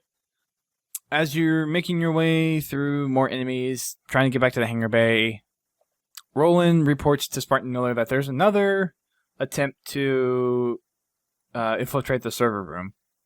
So you are directed to go back there, kind of show him why it's... Well, Miller says show him why it's a bad idea. Mm-hmm. There's going to be some Prometheans in there. There's lots of Watchers, Knights, Crawlers, and everything. You get the whole lot of Promethean enemies in there. Especially crawlers. Yeah, you're just storming through those as quickly as possible. Some Watchers will spawn the Promethean turrets on top of the servers. Just watch out for those. Although I find those not really that threatening, even throughout the campaign. Yeah, I mean, if you just duck behind something, they typically, if they're wearing up and getting ready to shoot at you, and then you duck behind something, then they kind of just power down for a second. So they're really not an issue. Well, and they don't take that much to take out, too. I think it's right. Maybe 1 or 2 shots more than the Watchers. I mean, yeah, roughly. For turrets, they're not that defensive. Yeah. Or at least not as defensive as one would think. Right. Yeah, they're pretty easy to take out. Yeah. So, not too bad. Clear out the room, take out the Knights. It's, pretty self-explanatory. You'll go down another hall, which will eventually lead to kind of one of those ore corridors again to get back to the hangar bay. Mm-hmm. I think there's definitely a couple of hunters. There may be some jackal snipers. I don't exactly remember if this spot had them or not. I can't recall. But definitely hunters. So make sure you take your time with those as well. Actually, looking at my numbers, no, there's no snipers. No? No. Okay. No jackals. So I stand corrected. That's okay. So definitely take care of the hunters. You'll be fine after that. There's a couple of... there's a mix of Prometheans there too, and I believe if you don't have a heavy weapon, there's a scatter shot that drops down. I find scatter shots really useful for taking out hunters as well. Oh, yeah. Yeah. You know what? And it's great if you can get a shot on the killing shot on a hunter with the scatter shot and watch them dissolve. The way they disintegrate. Just the bulk. Yeah, and I think that's very cool. That's one way to kill an enemy that I've just really enjoyed doing in all of Halo. Just being able, whatever weapon it is that can disintegrate them. Using forerunner weapons. It's just quite enjoyable. There's been some great screenshots that have come out of the community from killing people like that. Only if there were actual theater modes for it, so you could get better screenshots. Oh yes, yeah. I've said that how many times. Yeah. There's not much that I'll complain about Halo 4, but God, I really wanted theater mode for campaign and Spartan Ops. I think everyone does, really. Yeah. After going... Sorry? No, go ahead. I was just going to continue on. After you go through that O corridor, you come up on another hallway, and there's 2 Knights with binary rifles. I don't know what class of Knights they are. I don't have that memorized like you do, but there's 2 Knights with binary rifles. They're probably Lancers if they have binaries. Probably. I don't know specifically, so... Yeah. But be careful when you enter that corridor, that hallway. you will get kind of a couple warning shots if you're just running in there because they won't exactly hit you dead on, but they will kill you very quickly if you're not careful. And with Lancers, you'll know that they're Lancers because around their head they'll get the red circle, and you'll know that they'll be sniping at you. But you'll also kind of see this movement that they do that's kind of a little shudder that lets you know that they're going to do that quick thrust towards you. And if you're too close, they're going to thrust right towards you with their version of their energy sword, and they will easily kill you. So stay as far back as you can. But even then, you got to be careful because those guys seem to thrust really fast and far. So, if you're gonna shoot at them, kind of shoot from around a corner somewhat, that'll definitely keep them away from thrusting towards you. You're talking about like that phase jump thing? Yeah. Okay. It's not quite a teleport, so the closest thing you can say is it's like a thrust. Okay. Yeah, exactly. All right. They're pretty deadly like that. Oh, yeah, I know. I remember plenty of times on the Infinity campaign when I tried to do one of the campaign challenges with all those skulls on. Mm-hmm. Yeah, that was a nightmare. When you get back, so after you take out the knights, there's some ammo crates there. There's rocket launchers, so make sure you pick those up. Mm-hmm. And definitely pick up the binary rifles because you're going to want to use them in the next section. The room's full of Covenant, mostly grunts, a few jackals, few Covenant. Something I meant to mention earlier, but I forgot to mention is this is the first time, I think it's the first time we've actually seen Covenant use Promethean weapons. Yeah. And actually, looking through my footage, this goes all the way back to chapter 2 of this episode. I think this is the first time we've actually seen them use him. And it was quite different, too. You'd see an elite, all of a sudden, he's shooting with a light rifle, and you're like, what the heck? Or a scatter shot, yeah. It was... I noticed that, and I'm like, wait, when did this start happening? Yeah. So... Definitely throws you off for a second. It does. It's one of those weird phenomenons where if you're not expecting it, you're like, oh, that's interesting. During your fighting, you'll have 2 Promethean, commanders? Yes. That have incineration cannons. So... Watch out for them for sure. Yeah, I have a feeling just despite any difficulty that you play on, you're going to get killed by those. So that's going to make it when we try to do our no deaths run really interesting. Oh, God. Yeah. The good thing is in the hangar here, it is loaded up, though, with power weapons. You can find rocket launchers, all over the place. There's plenty of ammo. There's rail guns. So if you go back towards where the Phantom was downed at the beginning in chapter 2, mm-hmm. Back in that corner, you can find a railgun and rocket launcher, and you can keep getting ammo for those for some time. So I usually go back into that little operations area in that room that's above that Phantom, and I just take my long distance shots from there. It's certainly a good way to get those kills if you're playing co-op and you've got other people that are towards the front when you first come in the door. Then if you've got somebody like me who's on the other end, then you're flanking them. So one of you is going to get that good shot on them. Again, if it's be it hunters or the knights or whomever.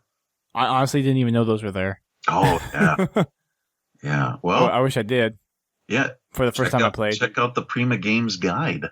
It's got some great pictures there. It shows you exactly where they're at. Yeah, the only thing is they're not taking any theater mode.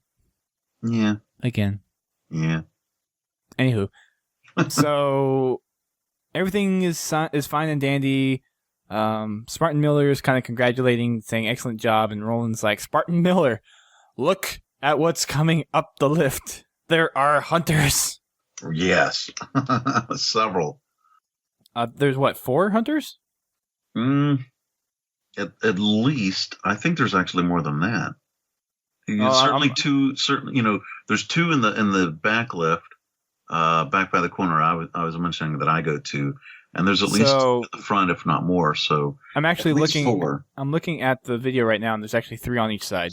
Is it 3? Okay. Yeah, 3 on each side. So there's a total of 6 hunters that you have to deal with. Not to mention knights, not to mention elites. Not to mention Fuel Promethean rifle, turrets. All Right. kinds of stuff is. Yeah, that's one big battle area there. That's kind of like a firefight experience within Spartan Ops. Yeah. But those hunters, those are a pain to take out. Mm-hmm. Because there's just so many of them, and there's just the only places you could really hide are the control rooms and then under a couple of the ramps. That's about it. Yeah, and here's where I suggest that if you're going in 4-person co-op, you probably want to just kind of assign the different enemies to kill. Say like one person takes out all the grunts and jackals, another one takes out all the elites, another person takes out Prometheans, and the other one takes out the hunters. This way you can focus it and instead of trying to go back and forth between enemies and losing sight, maybe you take a shield down on one, but then you don't kill him and you try to kill somebody else. Just focus on, a certain group of enemies, take them out collectively, but have your focuses, and then it becomes a lot easier to kill them off. And then as you get your part of the enemies done, help somebody else out, get theirs done, Yep. It's really not terribly hard in this last section, but again, if you're doing it legendary by yourself or with just one other person, it can be a prolonged fight for sure, and expect to die a couple times. Indeed. So there's another little tidbit here, which kind of grew on me for Roland as well, where Miller's like, "You can do this, Crimson," and Miller's like, "They can? Really? 6 hunters? Really?" In the end, you think he'd have just a little bit more confidence in you, and after knowing everything else you've been through, but. Well, I mean, it's probably just him running probabilities. It's like 6 hunters, 4 Spartans. Yeah, the odds aren't in their favor. So, but like the Chief, apparently Crimson has the best luck in the world, even though they can die over and over again. That's why I want to do a deathless speed or deathless run, just to say yes. Not a deathless speed run, for God's sake. So deathless run will do, okay? Well, I'm so used to like hearing speed run instead of like no deaths run, so yeah. Tongue twister. So of course Roland's a little impressed afterwards and is like, "Oh wow, that's I'm impressed by their enthusiasm." So the Infinity is saved and the episode is complete. Yeah, this is definitely, like I said, my favorite of the overall chapters. This is my favorite episode because it takes place in the Infinity and the way you're fighting and how it reminds me of previous games and the fact that you're not on Requiem, you're somewhere else. By far, this is my favorite of all the episodes. Doesn't have my favorite chapter, which I think is always going to be, Shootout in Valhalla. But collectively, I really like this experience on Infinity. How they really narrate it and how they had you and Crimson flowing through what we saw in the Infinity. I really liked that narrative. It worked really well, I think. Yeah. And when you walk into the engine room, I don't know about you, but I was like, "Oh wow, this just looks great." I could see that engine room easily being a multiplayer map, just the way that it was laid out. And you could see where you actually saw Halsey and Lasky and Palmer standing. Yeah, from previous. You were there. You were there. So, with some enemy counts? Yes, please. All right. Another one for grunts, 35 there for storm grunts. Not as good as the previous chapter, though. This one does have 40 crawlers, which is fairly decent. If you're not going to go for Shootout in Valhalla for hunters, then this would be one of the next best ones to go for. Beyond that, there's not really much to speak of. They're pretty low counts. Again, though, I highly recommend playing the Infinity chapters over and over again. The first chapter being on, what was it again? It was Apex, I believe? Yes. That one, like I said before, I don't play that one so much, but certainly chapters 2 through 5, all in the Infinity. Well, it's more of just a stand-up for the rest of the episode, really. Yeah. So even just for, like I said, for the fun factor and visiting the Infinity and getting to know the ship a little bit more, I just really thoroughly enjoyed this. I hope that we get to see more of and another place within the Infinity in season 2. That would be interesting. Mm-hmm. I wonder what parts they would show off. I don't know. And it would be interesting to know where it would take place because, well, we don't have Requiem anymore. Right. And, well, Dr. Halsey has been taken to some unknown place. So, where's Infinity's next destination, really? Yeah, who knows? I mean, there's a lot of things they could do, you know. If that storm faction of Covenant is, you know, attacking another human population, then they could go there. It's possible that, you know, and I don't want to get too far ahead of the story because we still have 8, 9, and 10 to do, but, you know, it's possible. I already spoiled the end, so. Well, from what we know of the end, then it's possible that we could go to new Forerunner installations that we haven't been to before, and battle yet more Forerunners there, and fight against the Storm faction of the Covenant, you know, alongside with Jewel, Ndama again. So, you know, that's quite possible. Personally, I'd like to see us do things like, you know, go to some of the colony worlds, the human colony worlds, you know, to see those places that have been in the fiction, in the novels. As well, I'd love to see us be able to go to, you know, like the Grunt homeworld, for instance. You know, I think it would be cool to battle, you know, like hundreds of grunts, and they wouldn't need to have their face masks on. They wouldn't need to have their methane packs on because, you know, they live in their atmosphere, which is all methane. You know, can you imagine that? Can you imagine having to breathe in methane? Ugh. But anyways, I'm sure they'd be thinking the same thing. Can you believe how it is to breathe in nitrogen and oxygen? Yeah, right. So, you know, I think it would be cool to visit those places, and you know, I think there's every opportunity for 343 to explore those. You know, we've got some time now between now and when Halo 5 comes out. Well, depending on what you think. You know, is Halo 5 going to come out with the new Xbox? Who knows? Yes, it will. You know, well, yeah, but at launch. No, not launch. Well, who knows? You're saying that Halo 5 is coming out this year. I'm not saying that. Actually, I have a good friend I talked with this morning. In fact, you gamed with him in Monday Night Matchmaking tonight. Halo 5 is not coming out this year. We had a discussion about this. So, yeah, I mean, I don't think it is either. The rumor is Halo 2 HD. That's the big anticipation that everyone has is Halo 2 HD. Yeah, I wouldn't mind that. I'd actually like to see a Halo Wars 2 as well. I know there's not as many people that are into the RTS games, but yeah, it's just another way to play Halo. So, you know, if we had a Halo 2 come out and then a Halo Wars 2 come out as well, man, I'd be all for it.